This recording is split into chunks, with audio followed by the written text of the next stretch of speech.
This is the outside of the Swift Suntor 630G. As we move along, we will firstly come to the fresh water tank fill point. As you can see, the cap can be locked. Just pop your hose pipe in to fill up the fresh water tank. Alongside this we have the Truma crystal fill point as well. If you want to use this, you will need to purchase a Truma crystal submersible pump, and then you can fill the motorhome up from a water container. Vents for the fridge. You don't need to do anything with these, but just make sure that nothing is obstructing them and try to avoid spraying water at them when washing the motorhome. Gas locker just here.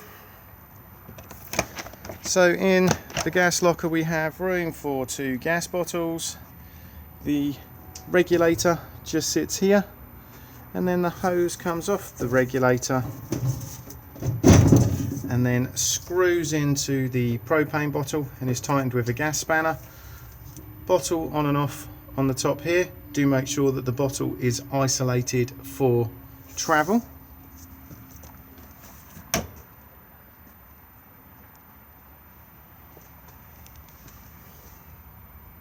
The spare wheel is just located here, and in the jack and wheel brace kit there's a bar that locates in where my finger is. Attach the brace to it and wind the wheel down.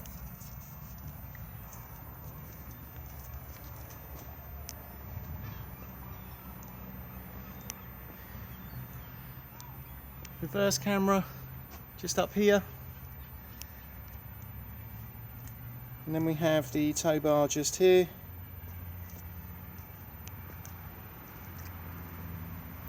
Access into the garage just here.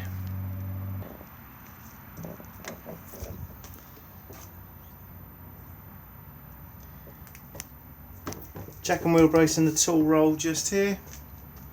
And then we have light just here. This switch just here also controls the awning light.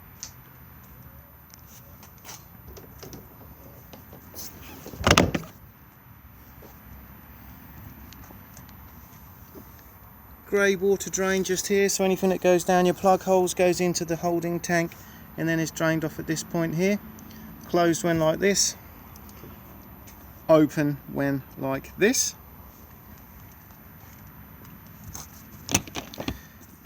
Cassette toilet just here.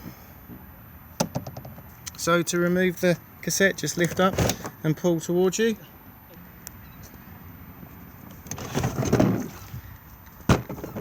Before use,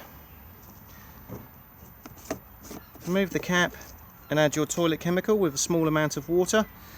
This is also where it empties from. Just remember that when you are pouring away, to hold the button in just here to release the vacuum inside. It's also advisable to keep this seal lubricated. Thetford do their own seal lubricant, but any silicone based lubricant is fine. All of these cassettes are now on wheels with extendable handles.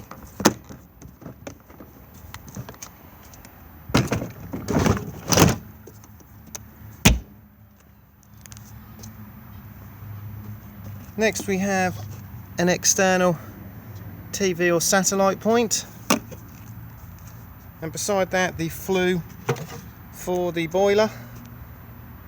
The only time this cover needs to be removed is if you are heating your hot water on gas. If you're heating your hot water on mains electricity, it can stay on.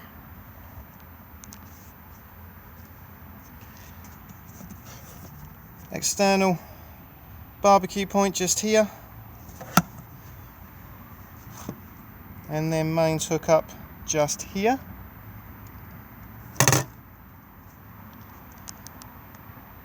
We then have the Fiamma roll-out canopy.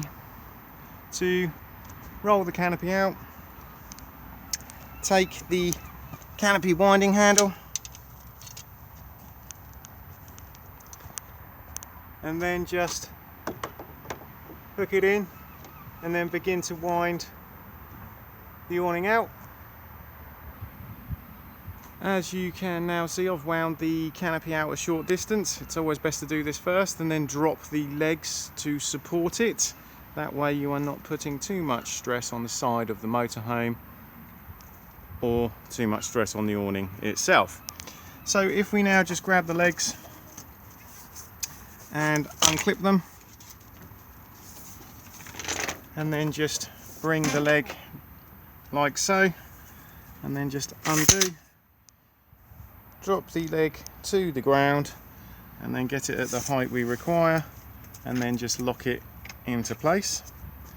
And then if we now do the same thing with the other leg,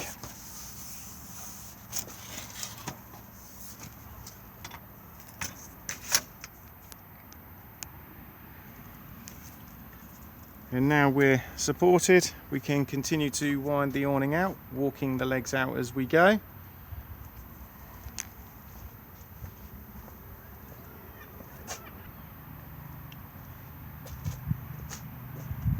As you can now see, I've completely wound it out, so it will come out as far as these arms nearly go straight.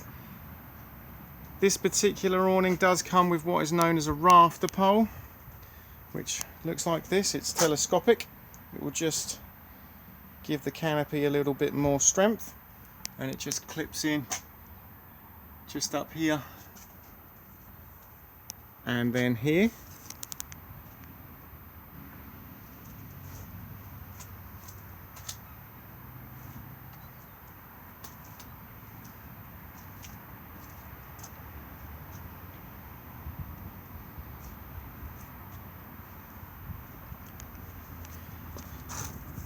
Diesel fill just here, and the cap unlocks on the ignition key.